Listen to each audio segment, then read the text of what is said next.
नमस्कार दोस्तों। पिछले वीडियो में हमने पोषण के बारे में अभ्यास किया था। इस बार हम श्वसन के बारे में अभ्यास करेंगे। श्वसन के बारे में अभ्यास करने के लिए एक बहुत अच्छा सा सवाल हमारे पास है, उसका अभ्यास पहले करेंगे। सवाल हमारे पास हैं, अवायवीय श्वसन किसे कहते हैं।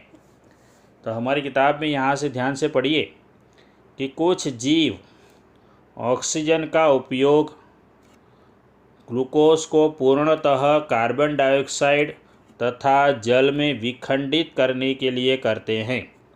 बहुत ही काम का वाक्य है कि पोषण के द्वारा जो हमें ऑक्सीजन प्राप्त हुआ उसका उपयोग ग्लूकोज को कार्बन डाइऑक्साइड तथा जल में विखंडित करने के लिए होता है, जबकि कुछ जीव दूसरे पथ का उपयोग करते हैं, किसी और रास्ते से भी विखंडित का कार्य करते हैं, लेकिन इसमें ऑक्सीजन का उपयोग नहीं होता, यानी ऑक्सीजन के साथ और ऑक्सीजन के बिना भी कार्य होता है।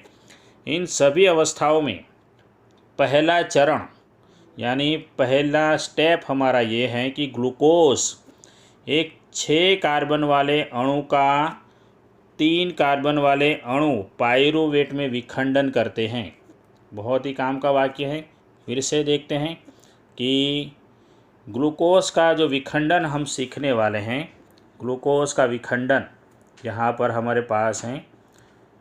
ग्लूकोज का विखंडन, यह चित्र के आधार पर ही वह वाक्य था हमारे पास। ग्लूकोज का विखंडन यहाँ पर आप लोग देख सकते हैं कि ये पहला हमारा चरण है, यह जिसमें ग्लूकोज में से पाइरूवेट बनेगा। ग्लूकोज 6 कार्बन परमाणु वाला अणु है और पाइरूवेट 3 कार्बन परमाणु वाला अणु है।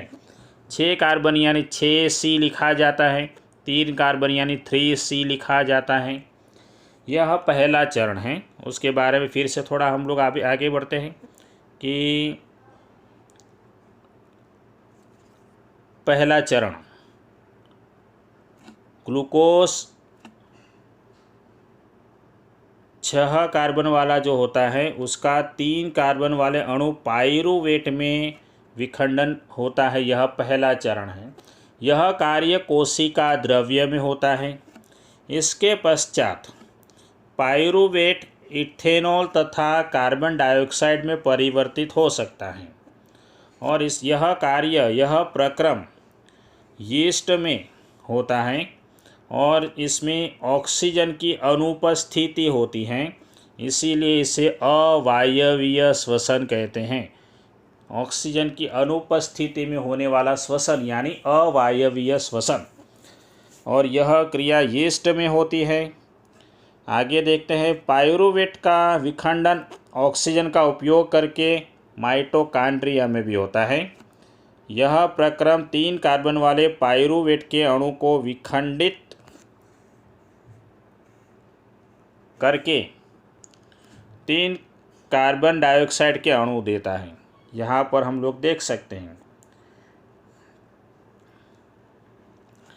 ऑक्सीजन की अनुपस्थिति में यीस्ट में इथेनॉल और कार्बन डाइऑक्साइड में परिवर्तन। फिर से यहाँ पर आते हैं,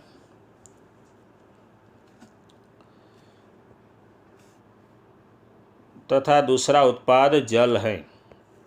थोड़ा चित्र में चलते हैं।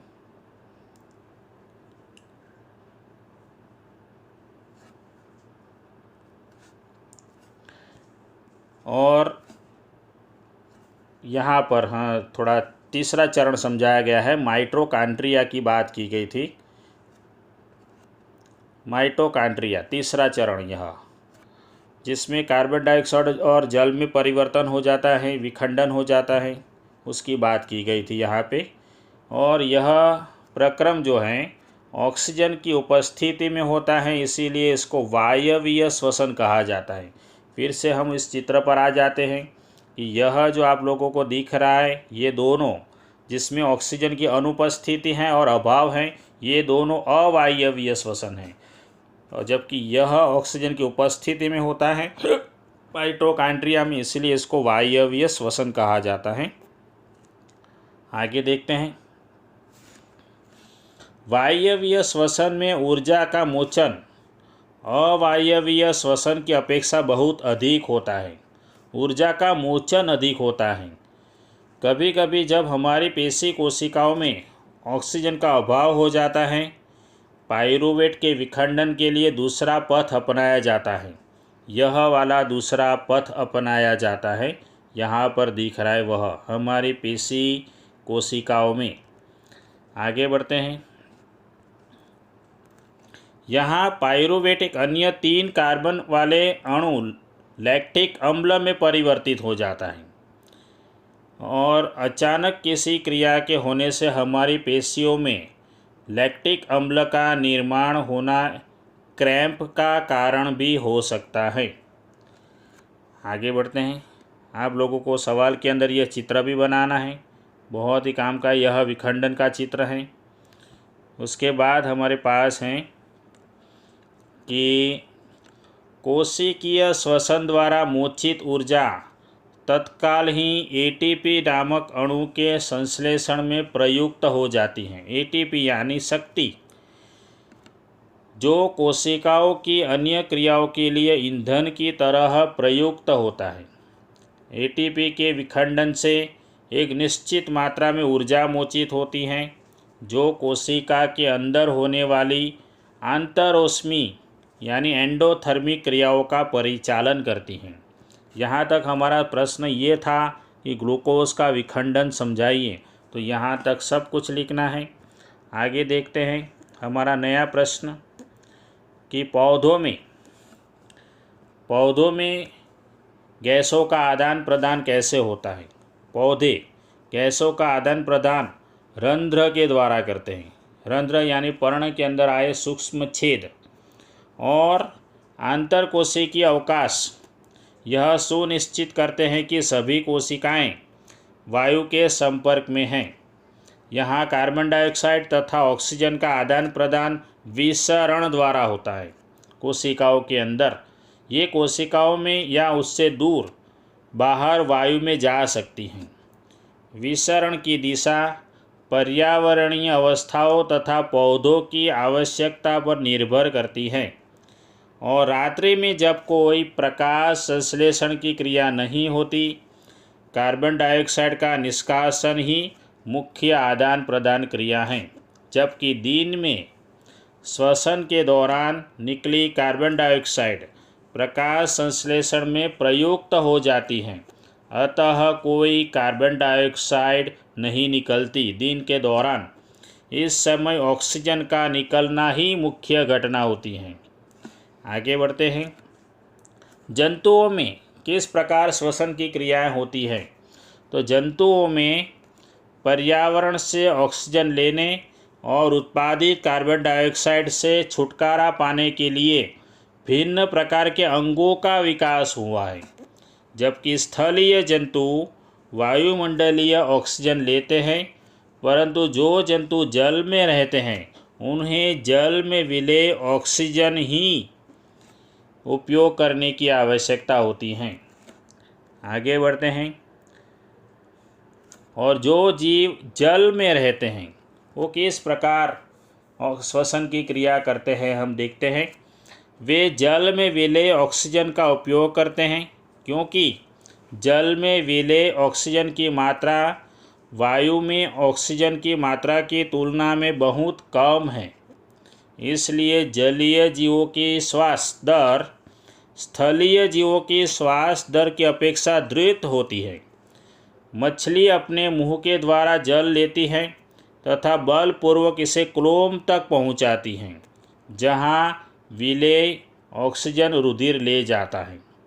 जबकि स्थलीय जीवों के लिए कैसे होता है श्वसन, तो वायुमंडल की ऑक्सीजन का उपयोग करते हैं।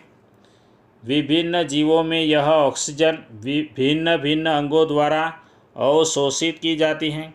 इन सभी अंगों में एक रचना होती है जो उस सतही क्षेत्रफल को बढ़ाती हैं जो ऑक्सीजन बाहुल्य वायुमंडल के संपर्क में रहता है। आगे बढ़ते हैं।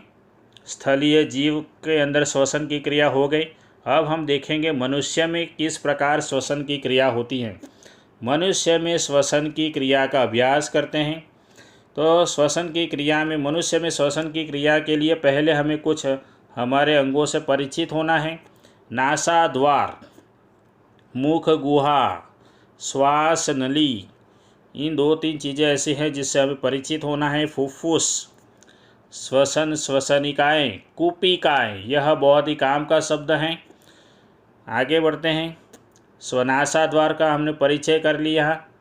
तो वायु शरीर के अंदर सर्वप्रथम हमारे नासाद्वार द्वारा ली जाती है। नासाद्वार द्वारा जाने वाली वायु मार्ग में उपस्थित महीन बालों द्वारा निस्यंदित हो जाती हैं।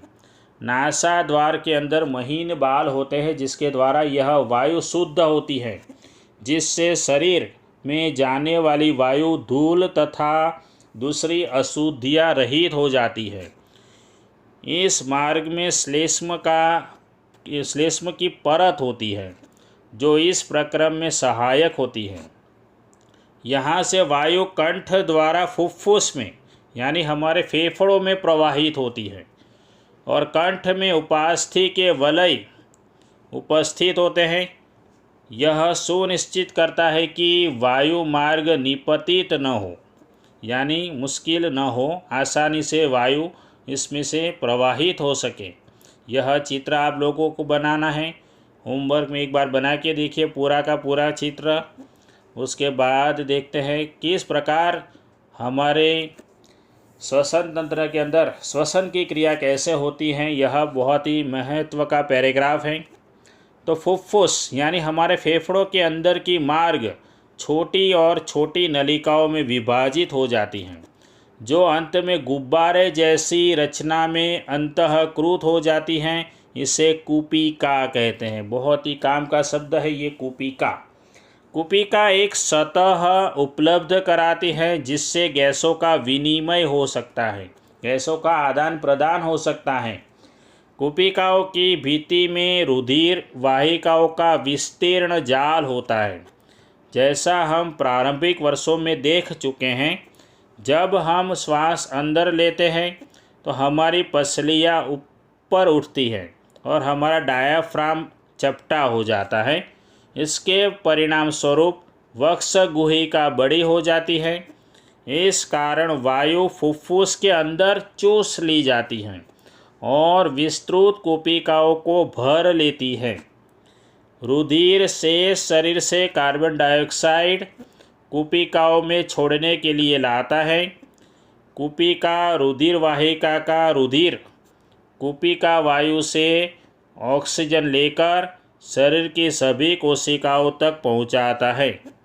श्वास चक्र के समय जब वायु अंदर और बाहर होती है, फुफ्फुस सदैव वायु का अवशिष्ट आयतन रखते हैं, जिससे ऑक्सीजन के अवशोषण तथा कार्बन डाइऑक्साइड के मोचन के लिए पर्याप्त समय मिल जाता है। बस यहाँ पर ख़त्म करेंगे।